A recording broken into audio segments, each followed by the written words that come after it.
Thank you, Tricia. Well, we are starting 3 weeks looking at participating in God's abundance.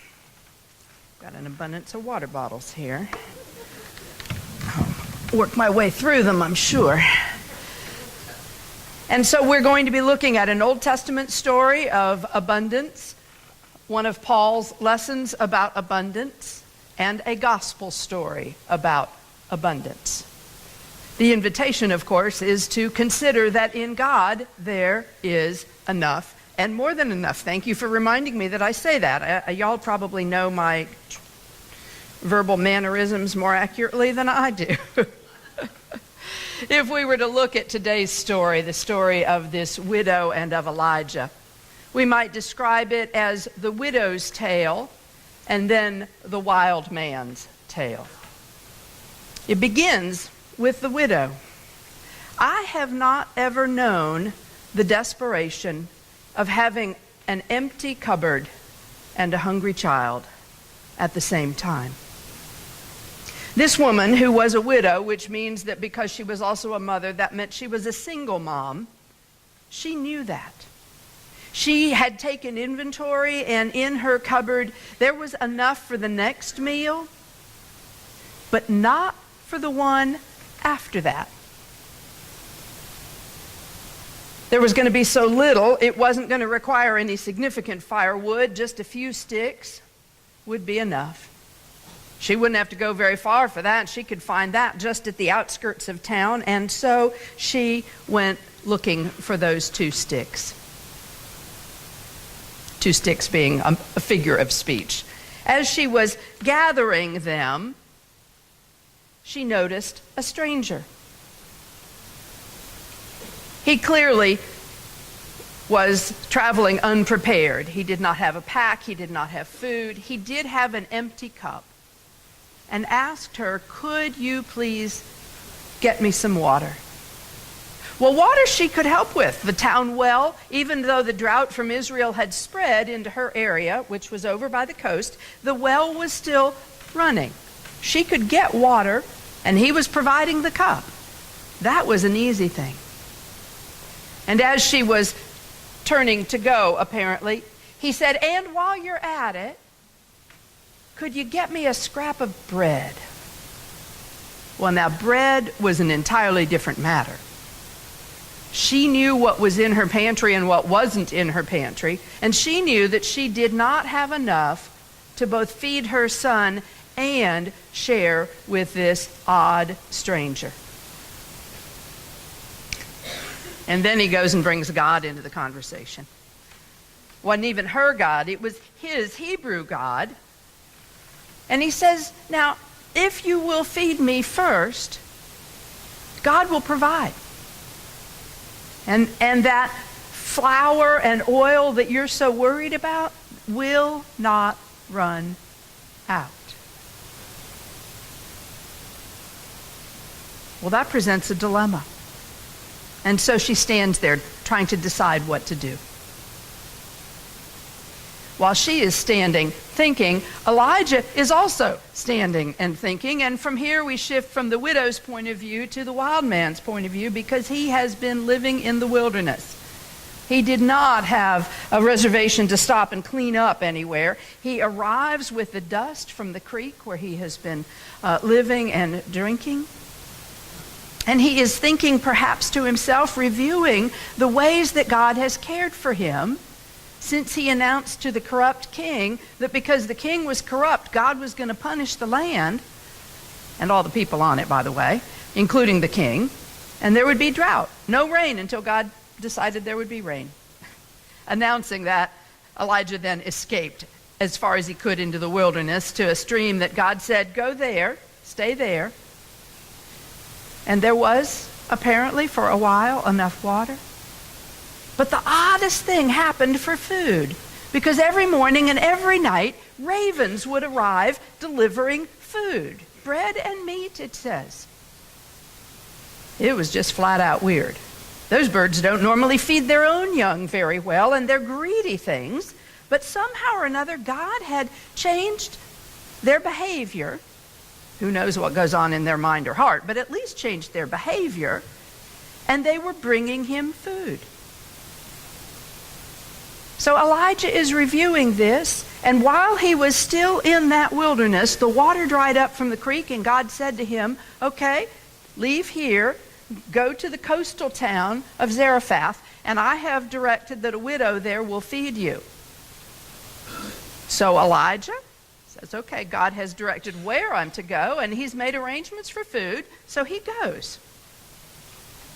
And that town is far enough out from Ahab's control, but it's not beyond the control of God. Even the drought has spread to that area, apparently. And Elijah knows that God's made arrangements. He's apparently got a reservation to eat with some widow. So he arrives at the outskirts of town. The person who is there gathering those sticks looked a little like the birds sometimes as they were gathering and then depositing food for him. So he asks her, first for water. That was an easy yes. And then for bread. And as he stands reviewing, it's pretty clear that while God may have told Elijah that the widow was going to feed him, apparently God did not tell the widow that she was going to feed him. And she stands there deciding what to do. Would she trust the promise? Because Elijah, who had announced God's word that God would withhold rain, now steps out on a limb and says, well, if you will feed me first, then God will provide the flour and the oil that you need. That jar of flour and the jug of oil will not be empty.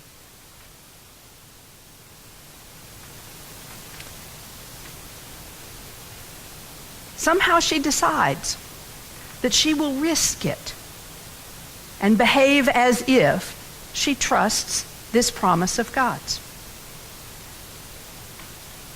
And not just once, because once she has done that, she discovers that there is enough the next time she needs to do it.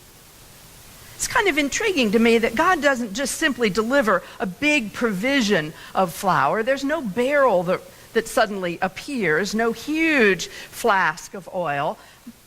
But the containers where she ordinarily looks don't run out. And so every time that she cooks, she is invited to trust again that there will be enough. And she kind of makes that journey from uncertainty, and then she behaves as if she's trusting, and then she discovers with surprise, delight, there's enough. And apparently that happens meal in and meal out, day in and day out. It's a long period of time, apparently. Scholars speculate that the drought lasted for perhaps 3 or 3.5 years, and Elijah might have been with her for perhaps 2 of those. That's more than a few days. Now, whether he actually moved into the home or whether he simply showed up for meals, we don't know, but it says that she and Elijah and her household, that's the son and whoever else was a part of that, they ate. And the flour didn't run out, and the oil didn't run out. It wasn't just a one-and-done decision on her part to trust. It required that she trust each time she reached for the oil and the flour. And each time she did, she discovered, there's enough again. It's an interesting story. In 34 years, I've never preached on this story. It was kind of fun reading into it and reading up on it. And as I began reading, I thought, how wonderful. God tells Elijah, doesn't sound quite right to say, he says, tells Elijah where to go, but he does. He says, go from the creek over there out to Zarephath, go from the wilderness in the east to the coast on the west, both of them safe, far enough from Ahab. And God tells Elijah, and I've arranged, commanded, directed, depends on which translation, but I've arranged that a widow there will feed you. And I thought, isn't that really nice? God sends God's message in several directions. Everybody's got a part to play. And then I kept reading and realizing God apparently did not send something that triggered a mental ping in the inbox in her mind that said, oh, I need to put on a little extra here because I'm going to be feeding a holy person. No, she didn't get the message. And so I think one of the takeaways for us is that sometimes the need is how God communicates with us, that we're supposed to do something about it. She didn't get an independent message that said, oh, I'm going to present a need, get ready to be generous. No, she had the opportunity to be generous when the need showed up at the gate of the town. And he was named Elijah. And he was hungry, and he was thirsty. And he was there on God's behalf, and because God had told him to. And she didn't know his name or anything about him until he showed up. And that was how she got the opportunity to participate in God's plan for his provision. Sometimes that's how we hear God's invitation, in the need that is visible right in front of us. Frankly, I wish God would send a message that simply arrived and gave us a little heads up that, oh, I've got some big stuff coming up. My hunch is that most of you have probably not had this thing going on in the back of your head going, oh, it's stewardship season. I know what I'm going to do, and I'm excited about it. No, you hadn't thought about it until we mentioned it this morning. A few of you on committees might have. But sometime in the next week or 10 days, depending on the printing schedule and the Postal Service, you'll get a narrative budget that describes the ministries of the church and the costs associated with them, according to worship, study, service, community. We broke out facilities so you can get a sense of what it costs to heat, cool, insure, etc. And it's going up if we're going to actually do routine maintenance on a routine rather than an every so often special occasion manner. And connectional giving. So there are a few more categories. It's more interesting than a line item budget. If a line item budget floats your boat, call the office and we'll get you one of those for this year, not for next year. But when that arrives in your mailbox, you might call it Elijah and listen for the needs that it presents, the ministries that it describes, the lives that have been and will be changed because of the work of God that happens through this congregation, both locally and well beyond.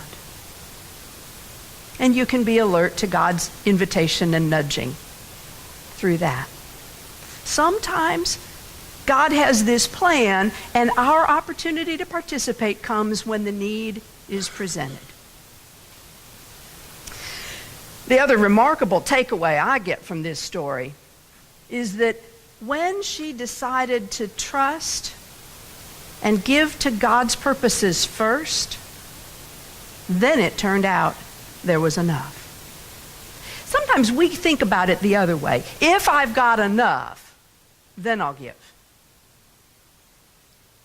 And the scriptural story over and over again is, You give first, and then there's enough. You step out of the boat, and you discover you can walk on it, on the water. You make the act of trust and risk, and then discover that God provides. Now, I grew up actually learning this at home. I realize that's probably fairly unusual, but y'all didn't have my mama. So she was really passionate that God would provide. Now, I watched later on in maybe middle school, high school, I noticed that she had this big Excel spreadsheet. It wasn't an Excel spreadsheet. It was a legal pad turned sideways so the columns would run down. These days it would be Excel. It was an excellent spreadsheet. It was her plan for how to pay the bills. And she could chart out when she thought the money was coming in. If you're married to someone who's self-employed or then divorced from someone who's self-employed, it's not necessarily like an every other week county paycheck, which happened once she married my stepdad. But she would chart out the income as best she could, and then she would chart the known expenses, some of which occurred weekly, some of which occurred twice a month, some were monthly, some were quarterly. The quarterly ones were always the kicker, because you had to plan ahead, and she would. It was an interesting chart. I'm not good at that sort of thing, but I'm intrigued by them. And she would then plan backwards. Okay, if the quarterly payment is here, how much do I need to set aside each time money comes in so that when there is this expected outgo, the money's already gathered for it? I did not realize until I was in high school that when I was quite young, we would have qualified as poor. My folks married very young. My dad he was able to own his own cabinet shop as a woodworker. And there were times where she would go to the cabinet shop and say, "Did anybody pay their bills today? I need to go to Winn-Dixie." And if someone had, then she went to the store.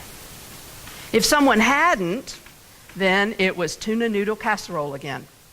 You could keep all of that on the cupboard, on the pantry shelf.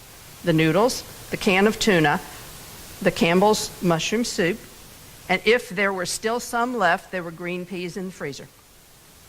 If it was a really good week, we got pimento. Otherwise, it was paprika for color. And I grew up thinking of tuna noodle casserole as a comfort food. My mother despises it to this day because to her, it represents what you eat when there's not enough. But over time, she said there was always just enough. And when I got to be old enough that I got a checking account and could write my own checks somewhere in high school, about the time I went on a clothing allowance, she would say, you know, you need to pay God first, and then there'll be enough. And so from an early point, at that point, I was getting an allowance of $25 every 2 weeks when my dad paid my mom, and then I would write a check for $250. Back when writing a check for $250 didn't seem quite so ridiculous as it does these days. And cultivated the habit. And came to discover what my mother had said, and it is so. If you give to God's purposes first, then there's enough. If you don't, there isn't. Now, mathematically, I could never figure that out. But I found over time that it was so. And so that's one of the habits that I think this passage encourages us to consider. What does it mean to give to God first, and then trust that there will be enough? One of the ways the church has learned from Scripture is to encourage not just giving a whatever, because really, you know, if once you've decided you're going to give God whatever, if you give it first, that's a really good habit. But an even better habit is to move from, well, I'll give God whatever, usually whatever's left over, from I'll give God what proportion or what percent. My mom was a 10% tither, and so she taught me to do the same. So when I got my $25, I wrote a check for $250. Frankly, it's an easier habit to cultivate when you don't have a lot, because if you try and start it once you actually have a little bit more and there are commas and decimal points involved, it gets a little scary to jump in at that level. On the other hand, to decide whatever percent you're going to give, and then give that proportion, that percent first, is a really good act of trust. And it requires practicing. None of us get that immediately. We grow into it. And frankly, we do a kind of version of it on the church side as well. Because we're United Methodists, we have the opportunity to participate in something called apportionments. You don't have to spell it, but it's it works out really to be just about 10% of the budget, so it's our tithe that goes for God's work through the larger United Methodist Church, and it supports all kinds of things, ranging from our camps and campus ministries to global mission to the United Methodist Committee on Relief and some very inelegant things like the Risk Management Office and, just all kinds of stuff like that. But we pay that every month. Usually in January, February, up on until about September, it's a pretty easy check to write. I'm discovering that our cash flow rhythms here tend to dwindle a little bit in the late summer, early fall. People travel, they're paying school tuition, who knows what the deal is. I saw Brett Opalinsky last week, and he said, yeah, every year in October and until about the middle of December, I just held my breath. But we still pay the apportionment check every month, trusting that by year end, the folks who give at year end will still do it again this year, or perhaps even decide to do it a little sooner, so that there really is enough for all of the variety of God's purposes that are served through our ministries together. It's a hard thing to do, and it's a really important thing. So the invitations that come out of this passage, I think, both the invitations and the assurances, are give first. Give first. And so I invite you to begin thinking, where are you in your journey from, well, I'll give whatever, to I'll give what percent? You're the only one who can do the math on that. And folks now and then will want to say, well, is that on net or gross? And I'm saying, start where you can. Start where you can. I've known of folks who what they did was tithe on a particular, had a woman in Arlington, she had a cake decorating business. And the way their family dynamics worked, she really didn't have a lot of say over the larger budget, but that was her cake business. And so she said, I'm going to tithe on my cake business. Well, wouldn't you know that a lot of folks ordered cakes the next year? She said she couldn't have ever explained it, but it was a really interesting exercise for her to grow in that direction. So where are you on that journey? And as you're doing that, consider practicing giving the part that goes to God's purposes, whether through this church or through other places where God's work is done, giving that piece first. Practice trusting, knowing that when we lean into God's purposes, when we do that, there is enough. And I'm confident that we'll discover that sure enough, there'll be enough, and more than enough. Amen.